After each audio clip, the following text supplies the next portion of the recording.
I'm joined by the governor of California, Gavin Newsom. Thanks for taking the time. It's good to be with you. So we have some breaking news here, and that is that you have sued Fox News. Can you explain what that lawsuit is about? Well, it's in my personal capacity. It's a defamation lawsuit because they willfully and knowingly distorted facts. They lied about a phone call that never occurred between the President of the United States and myself on not one, but multiple occasions. Their news organization, from John Roberts himself to Jesse Waters, knowingly misstated facts. In fact, so much so there was a chyron in the Jesse Waters show that blatantly suggested that I lied about a phone call with Donald Trump. And so I'm not someone who litigates. I'm not someone that typically would jump on something like this, but it was so blatant. It was so gratuitous that I felt compelled to push back against this propaganda network. And so what would it take for you to dismiss this case? Because that was part of the letter that had been sent to Fox News via your attorneys today. Yeah, I mean, it's simple. Just apologize and give it as much airtime that you gave it when you weaponized the lie. Remember, this is the largest news organization, cable news organization in the United States, 65 plus million people, Fox News, Fox Business, hundreds of millions of people as it relates to social networks carried that. My inbox was blowing up saying, from people that are supporters of mine saying, why did you lie about the phone call? I said, what are you talking about? Not realizing the origin story. So it was damaging. It was impactful. It was happening in the middle of a very contentious moment in U.S. history, not just the history of this state vis-a-vis the Trump administration. It was around the National Guard and the back and forth. And I've never seen something so blatant. It's one thing to assert, it's one thing to omit. It's another to see a news organization knowingly and willfully lying and manipulating the facts and defaming someone. So look, we can allow it to continue or we can push back. And I'm choosing in this defamation suit to push back and demanding an apology. And in the absence of that, let's go to court. I'm going to put a clip of Jesse Waters' show right here on the screen. And he said there wasn't a phone call. He said Trump never called him. Not even a voicemail, he said. But John Roberts got Trump's call logs. And it shows Trump called him late Friday night and they talked for 16 minutes. Why would Newsom lie and claim Trump never called him? Why would he do that? So, of course, this was Jesse Waters editing out the part where Donald Trump says that he spoke with you a day ago because he's trying to run cover for him and lie on his behalf. Correct. I'm old enough to remember when Republicans and these Fox News hosts and even Donald Trump himself were suggesting that an edited interview at the hands of CBS was one of the worst crimes that a news network could commit against somebody. And so what's your reaction to the fact that these are people who are right now on the heels of suggesting that CBS is like, is this network of criminals for interfering in the election on Kamala Harris's behalf, and then you've got Fox News doing the exact same thing that they were just decrying 5 minutes earlier. You nailed it. And not only is CBS 60 Minutes and those ongoing settlement conversations, but the settlement that occurred at ABC News. That was advanced by Donald Trump and, of course, covered up again, supported and weaponized in terms of that cover on Fox itself. I mean, Jesse Waters, this is the amazing thing about this guy. He has himself said, when you manipulate or edit facts for a public official, someone needs to be fired. He actually asserted, they said someone needs to be fired. I think he's right in that case. He was wrong in this case to be the participant in this smear, this defamation, and this lie. And so I hope he reads his own words. I'm going to put Fox News' statement up on the screen.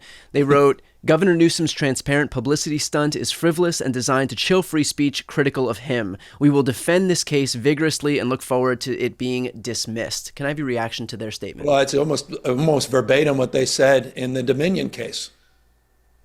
787 million reasons. They fell short. They knew they had lied in that original statement against Dominion. They're lying in this case. Look at the chyron you just put up. says Gavin lied about Trump. Yeah. Period, full stop. I mean, I don't know what more smoking gun you need. And so, look, this organization, it needs to be held to account. I think what's so frustrating, I think, for all of us, is they learn no lessons from that defamation case as it relates to Dominion. Nothing. They continue the practices that led to that record-breaking settlement. And that's why this needs to be filed. That's why we felt compelled to make this case and to assert ourselves. And look, they want to apologize. They can apologize. If they want to hide behind these lies, they'll pay a price. How confident are you that this satisfies the qualifications to meet the threshold of defamation? Because it is a high bar for public officials, public personas, and news networks. Even though, clearly, to your exact point, they were found liable of defamation in their previous lawsuit with Dominion Voting Systems. I think it's cut as dry. We got to prove actual malice. That's not complicated. They knowingly lied. They knowingly edited. They knowingly misrepresented the facts. Knowingly did the above. And it's interesting. We are the firm representing us, the folks that represented the Sandy Hook families.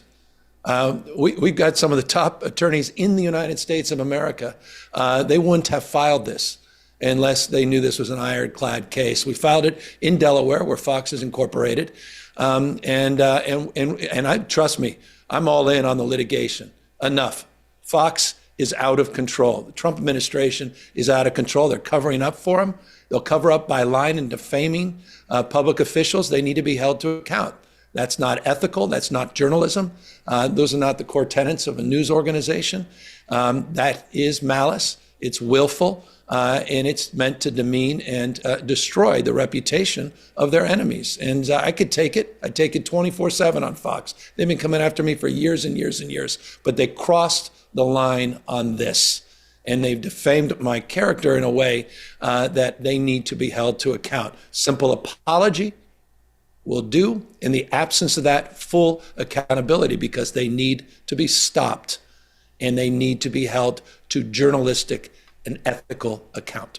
What do you make of the fact that this is a news network that is showing that part of its business model is lying on behalf of Trump or the Republican Party or their agenda more broadly, to the point where these $787 million payouts to Dominion Voting Systems, this lawsuit that they're now contending with by you in your personal capacity, it almost feels like the cost of doing business if you're Fox News, that they are just there to lie. And if it means they have to pay, that's just, you got to pay in the same way that they have to pay their employees, in the same way that you have to, stock the break room with coffee. It's just, okay, now we have a pot of money that we have to go to satisfying these lawsuits. It appears that way. I mean, to your point, you would think after knowingly, being caught as it relates to the Dominion case and not wanting to go to trial because they knew they would lose in that trial and settling for that record amount of money, they would stop. They haven't stopped, to your point. And it's about truth. It's about trust. Go after your enemies. Go after people. I get it. You got a strong bias, that's fine. But don't cloak it under the news frame. Don't suggest you're running an ethical operation or at least reporting the news. That's an opinion operation. And so that's fundamentally the line that needs to be drawn here. Again, I have no problem with criticism. I take it as much or more than anybody. But I have a problem with people crossing that red line of ethics. It's no longer a news organization. It's a propaganda network. And they didn't, to your point, learn the lesson from Dominion. And unless we push back, unless we assert ourselves, unless we stand up, they'll continue to run roughshod over facts, truth, trust, and this democracy and what's happening with this guy in the White House and the fact that they're covering up for such extraordinary abusive behavior. The President of the United States lied, but that's not a news story. When he said that he had a call with me the day before, it was a lie. He then tried to cover up his own lie, the President of the United States, with a screenshot that actually proved my point, right, that he was referring to a call many days before. And then Fox tried to cover up for his lie in his manipulation. That's a bridge too far. And I just want folks to know, listening, this is my personal capacity, but if there's any punitive damages, they go to the advancement of truth and trust. They don't go to me. This is not about something I'm trying to capitalize on, but I am trying to capitalize on a construct and a commitment to fairness and decency and to ethics and journalistic integrity. And Fox can't lay claim to accessing the minds of millions and millions of people with the rules that have been established in this country without meeting some basic ethical standards. And they've broken that in this case. Fox and critics will say that this will chill free speech and that Democrats are hypocritical because this is happening at the same time that the left complains about Trump's attacks on CBS and Paramount and their lawsuit with ABC News. And so what would your reaction to that be? Well, don't lie. Don't knowingly and willfully lie and distort the facts. Don't defame someone knowingly. Report the news, express a point of view, be objective, news organization, but do not commit the assault on truth and trust by knowingly and willfully lying and demeaning the facts and demeaning the character of the target of their derision. Period, full stop. And again, we're just asking for an apology. I'm not asking for a settlement, only in the absence of an apology. When do they have to apologize by? They've got a few weeks to do so, and we're ready to go if they don't. Based on that statement, again, almost mimicking the Dominion statement, they seem to want to fight this out, and I say bring it on. I want to switch gears a little bit here in the couple minutes that we have to talk about something that's happening in California, some good news happening in California, a beat that I've been on for a long time. Obviously, I'm broadcasting from Los Angeles here, where we've spoken numerous times about how the entertainment industry has been decimated, how other states and other countries have been able to lure the business away, whether it's Atlanta, New York, Toronto, Vancouver, Austin, New Orleans. So much of the film industry here in Los Angeles has been so gutted over the last 5 to 10 years. And so I know that we have an update that is also breaking right now. Can you explain what just happened in the California legislature? Yeah, literally, we just more than doubled our film tax credit to over $750 million. It's a big commitment to invest in the future of not only film, but pre and post production, to invest in the ecosystem in not only Hollywood, but throughout the state of California, to recognize the point you just made. The world we invented, Hollywood, is now competing against us, not just in states, but as you suggest, all around the globe. And for the United States of America, I think it's also a wake-up call as it relates to losing one of our great exports. And I think for the Trump administration, they may want to do a little bit more in this space themselves from a national prism. But the state of California is finally starting to get back in the game. And I'm really pleased that the legislature finally moved on this proposal. We announced it last October. It went through a budgetary process. We had a challenging budget this year. Nonetheless, we significantly increased this investment. That shows our commitment. And Brian, I want to just reinforce this. We also know that this is not enough. It's not just about the money. It's about intentionality. It's about an attitude. It's about showing a respect for this industry and those that support it, and making sure that this is the beginning of a process to double down and support one of the world's great exports, film. Can you speak about who this is going to impact? Because I know that there are going to be critics who say, look, with all of the terrible shit happening across the country right now, you're giving money to these rich and famous actors in Hollywood. But can you shed some light on who this actually impacts and what it means for the city of Los Angeles? Well, these are the people putting up the lighting. These are the folks out there with the catering trucks that are getting the benefits. These are our Teamsters. These are brothers and sisters in labor, that the Grips and others. These are the folks that frankly don't, their names may appear in the credits, but they're way down the line. It's not about the headline talent. This is about keeping these jobs and maintaining that ecosystem and dare I say, extended terms, the supply chain here in the state of California. But it's also about Los Angeles. It's also about the recovery in LA. It's also about pride. It's about spirit. It's about those intangibles. So yes, it's an economic and workforce development strategy. Yes, it's in an area of our state disproportionately that's been devastated by wildfires and now is under siege by 4,900 military that have been deployed against the will of the sitting governor in the state. And it's about getting people back on their feet and once again working again in a region of our state that deserves our attention and investment. You'd mentioned previously that this is, the beginning steps, that there will be more. Do you anticipate or could you commit to, or is there any hope that in the future we will see, yes, we have one of the country's highest tax credits now at $750 million. I believe Georgia is higher with $1 million. But do you anticipate that we'll see an even higher tax credit if and when this proves to work in the future?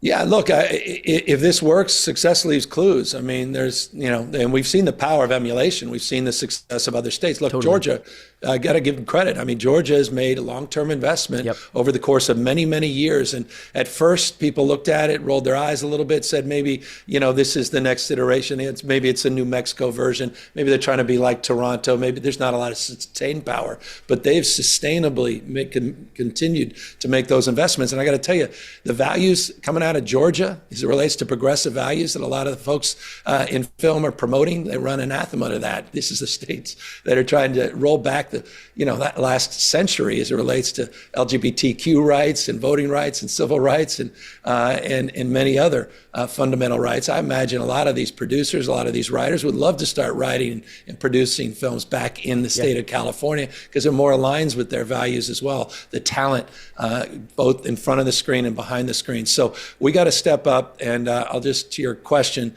also say it's not just the state that needs to step up. I mentioned the federal government, and that's important, but also local government needs to step up. You got to fix your permitting issues.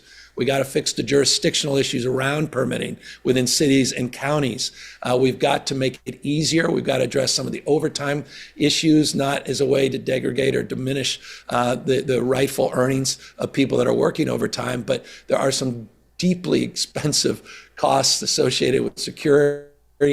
Some of these sites and some of the productions have highlighted that. And I hope as well, as a former mayor of San Francisco, I did some local tax credits that we see cities all up and down our state amplifying our state tax credit with local tax credits. Well, look, again, I've been on this beat for a long time. I know that this is beyond appreciated, and it's a long time coming too. So I'm grateful for your work in making sure it gets passed. Grateful for the legislature's work in making sure that this gets passed, and hopefully more to come in the future. But one television show that all eyes are on right now, as it relates to your lawsuit here that we spoke about, is Jesse Watters. So I guess it's Jesse Watters moves here, and we'll see what happens next. So with that said, Governor Newsom, appreciate your time today. Thanks for having me on.